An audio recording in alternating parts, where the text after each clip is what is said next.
They aren't just a way to grow. They're, well, for most providers, they're the main road, aren't they? Absolutely. The main road, the superhighway, Yeah. whatever you call it, it's huge. Yeah, we're looking at a channel that places, what, over 70% of residents and clients? That's according to the material we're digging into today. That 70+% number, it just jumps right out. It really does. So this deep dive, it's all about maximizing those vital referrals. We're focusing specifically on Maryland, using an outline from Allen Chaney at allenchaney.com as our map. And that statistic, it tells you why this is so fundamental. Getting referrals right. It drives your occupancy. It builds that crucial trust with families, with the community. It leads to sustainable revenue, which is key. Exactly. It's really the core marketing engine for so many senior care businesses. Right. So our mission today, let's unpack this outline. We want to get a handle on the different kinds of referral sources Allen lays out, break down their costs, which can be pretty complex sometimes, especially from the provider side, and explore the strategies for using them well, and then pull out the biggest takeaways for you if you're navigating this world. Yeah, whether you're, managing an assisted living place, running home care, maybe you're an administrator trying to boost occupancy, this should give you some really clear insights straight from the source material. Okay, let's jump right in then. The outline kicks off by sort of grouping the referral world into three main categories. How does it break things down? It organizes them pretty neatly. It calls them free consumer-based referrals, then paid provider listing services, and finally, hospital and healthcare partnerships. You okay? It's a useful way to think about where leads might actually come from. Free. Yeah. Paid platforms. Yeah, And then those healthcare connections. Covers a lot of ground. it does. So the presentation then goes straight into the paid services. That's often the first thing providers think about when they need leads, maybe quickly. Let's look at the big players it mentions and, importantly, how they charge. Right. It starts with probably the most recognizable name, A Place for Mom. Yep, heard of them. So for families looking, it's free, but the cost, that falls on the provider. It's a charge per move-in. Okay. And the outline gives an average cost range somewhere between $500 and $1,200 per placement for the provider. It also mentions they have a really large database, lots of potential leads. So a pretty hefty fee, but it's tied directly to getting someone in the door. Seems like the potential volume is high there. What's the next paid one it covers? That would be caring.com. This one's described more like a directory big on reviews, and they run lead generation programs. Ah, okay. And the pricing? It's different, less about that single placement fee, more of a recurring cost. The source says there's a monthly fee listed as $199 up to $399, plus you pay extra fees based on the leads you get. Gotcha. So a subscription model, but also paying per lead on top of that. Sounds like keeping your profile sharp. Those reviews good, especially with that Caring Stars program they mentioned. That becomes pretty important. It seems central, yeah. Building trust through those reviews. Then there's one highlighted specifically for Maryland, Carewatchers. Carewatchers. Okay, Maryland focused. How does that one work cost-wise? This one really stands out because the cost is, well, significantly lower than the others mentioned so far. It's mainly an annual listing fee. How low are we talking? The range is $99 to $199 per year. The source even breaks it down, saying that's about $17 a month if you go for the annual plan. And like A Place for Mom, it's free for family searching. Wow, okay.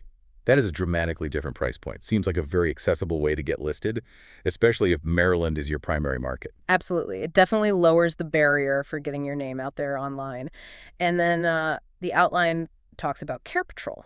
Care Patrol, how's that one structured? Care Patrol uses a franchise model. They have local placement agents who work directly with families, trying to find the right fit. Okay, so more hands-on for the family. Exactly. And how they get paid from the provider's view is a percentage of the resident's rent when someone moves in successfully. The range given is about 10% to 30% of that first month's rent. Right, a commission model. So let's say a provider's rent is, I don't know, $6,000 a month. A single placement through Care Patrol could cost them Wow. anywhere from $600 to $1,800 just for that referral? Precisely. That's the math. It can be a higher cost per person, especially near that 30% mark, but you're paying for that agent's personalized service in guiding the family and matching them to you. Makes sense. Oh. Now, the outline also quickly lists a few other names. The Key, Second Family, Home Care Maryland.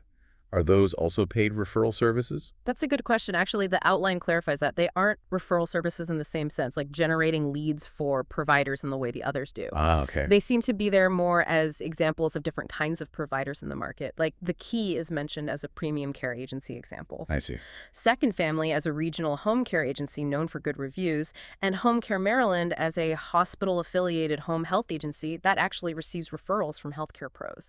So less about generating leads, more about illustrating who's in the market, maybe who receives these referrals. That's a helpful distinction. Okay, so back to the cost of getting leads through these services.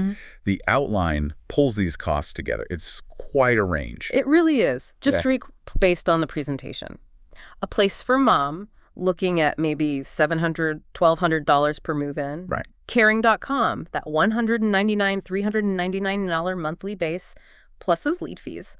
Carewatchers, way down at around $17 a month annually. Big difference. And Care Patrol, that 10-30% of the first month's rent per move-in, then it gives this estimate. We're using them all. Yeah, a sort of conservative guess for using all these services together. It suggests maybe $1,000 to $1,800 per month in potential marketing spend. That's a chunk of change for many providers, especially smaller ones. And the real cost isn't just that sticker price, is it? It depends on how good you are at converting the leads. Exactly. The source makes that point really clearly. Your true cost effectiveness is tied straight to your internal conversion rate, how many leads actually become residents or clients, and, just as importantly, how fast you can actually onboard them. Speed matters.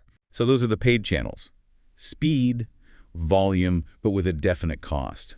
But the outline also mentioned those other categories, free consumer-based referrals and hospital and healthcare partnerships. What are some specific non-paid strategies it points to? It lists things like leveraging your Google business profile, making sure that's optimized. Okay, basic but essential online presence. Right. Then building relationships with hospital discharge planners and also doing proactive outreach to social workers. These rely more on, your reputation, your network, your own effort, rather than paying a platform for leads. Makes total sense. Your local SEO and building those professional bridges with people involved in transitions. Exactly. And this leads right into a key trade-off the outline highlights between paid and free. Okay, what's the core difference it emphasizes? It kind of boils it down simply. Paid methods. Generally faster but more expensive. Free strategies, usually slower to get results, but they offer a much higher margin because you're not paying out referral fees. That's a really critical point for providers, isn't it? Yeah. You might need paid leads for immediate needs, fill some beds quickly. Right. But just relying on those long-term really eats into your profitability. The free stuff builds that sustainable high-margin pipeline over time. Precisely. It forces you to think strategically. What are your immediate needs versus your long-term growth plans? So how do you figure out the right mix for your specific place? The outline mentioned some factors to think about. Yeah, it suggests looking at your own internal capacity, like how many leads can your team realistically handle well? Good point. Don't want leads falling through the cracks. Exactly. Then what's your actual marketing budget? And critically, what are the specific needs and sort of the competitive landscape in your particular location and community? An urban provider might need a different approach than a rural one. Right. Tailoring it is key. Yeah. Okay, so you've picked your channels, leads start flowing in. The outline then gives some practical tips on managing those leads well. What does it suggest operationally? It really hammers home speed and efficiency. First tip. Qualify leads fast. Get to the point quickly. Yes. Ask the key questions up front. What's the budget? What level of care is needed based on assessment? Where are they looking location-wise? Getting that info early helps you figure out if it's a potential fit and where to focus your energy. Filter fast so you're not wasting time. Makes sense. Mm-hmm. And it also mentions using tech to help streamline things. It does. It suggests automating parts of your intake, using CRM tools, customer relationship management systems like HubSpot or Zoho maybe, to track everything. Keep it organized. Right. Using standard intake forms for consistency, and even using SMS, text messages for follow-up. Quick and efficient communication. Using tools so nothing gets lost. Yeah. And speaking of efficiency, none of this strategy works if you don't track results, right? The source really emphasizes tracking. Oh, absolutely critical. The outline says providers need to consistently monitor two main things. Lead source effectiveness, like which channels are actually sending you good leads that convert. Right. And the conversion costs per lead from each source. That data is what lets you make smart choices about where you put your time and money. Tracking that ROI, return on investment, is how you optimize. Okay. The outline then uses a specific case study to make the costs and payback really concrete. It uses that Care Patrol example again. Can you walk us through those numbers? Sure. The example is an assisted living home. Rent is $6,000 a month. It uses the higher end of that Care Patrol percentage range we talked about, 30% referral fee for one successful lead. Okay, so 30% of $6,000, that's $1,800 for one placement. Correct. $1,800 for that one move-in. But here's the interesting part the presentation highlights, the payback period. It claims the payback on that $1,800 fee happens within just 1 month. 1 month. Yeah, and this is the key part. If that resident stays for 30 days or more. Wow, okay. So even with a potentially big upfront referral cost like that, if the placement works out, you recoup that specific fee pretty quickly from the resident's monthly payment. That really frames the cost differently. It definitely shows the potential upside of even premium services, but it also hints at the risk, right? If placements don't stick. Right, then that upfront cost really hurts. Exactly. It makes you think about placement longevity, not just the initial referral cost. So pulling all these pieces together, the types of sources, the costs, the strategies, managing leads the outline wraps up with some consolidated recommendations. What are the concrete steps it advises? Okay, the final takeaways, the action steps are 1. Start smart. Use low-cost listings first. It specifically calls out Carewatchers as a good starting point, especially for Maryland. Love that base. 2. Then strategically add 1 or 2 premium referral services as your budget and capacity allow. It uses caring.com as an example there. Layer them in. 3. Actively invest your own time in building those free relationships. Hospitals, discharge planners. Nurture the free channels. And 4. Make tracking your ROI monthly totally non-negotiable across all your sources. You have to know it's working. Measure everything. That sounds like a very practical phased approach. Build the foundation, add premium options carefully, work the free angles, and track constantly. The outline also points to some further reading too, right? Something about building referrals more organically. Yes. The recommended book is The Referral Engine, Teaching Your Business to Market Itself by John Jansch. The source notes it's really relevant for home care or assisted living owners wanting growth because it teaches you how to build a business that systematically generates referrals just through trust and reputation. That's a fantastic point to end on from the source material. It's not just about buying leads, is it? It's about creating a business where referrals happen naturally because you're doing a great job. Exactly. It shifts from just tactics to sort of fundamental business design. So we've done this deep dive into Allen Chaney's outline on maximizing senior care referrals in Maryland. We've covered why referrals are so critical, looked at the whole landscape, low-cost directories, free outreach, those premium per placement services, understood the costs, the management tips, and landed on some pretty clear recommendations. And understanding these different channels, their costs, and realizing how crucial your internal efficiency and tracking are, like this presentation details, is just vital for any provider trying to grow effectively, sustainably in this market. And it leaves you with this thought, doesn't it?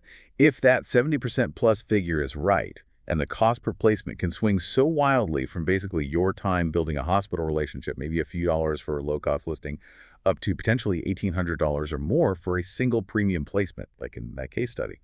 What does truly maximizing referrals really mean? Is it just getting the most leads possible? Or is this something deeper? Right. Or is the real goal getting the leads that are the best fit, the ones who convert quickly, stay the longest, maybe even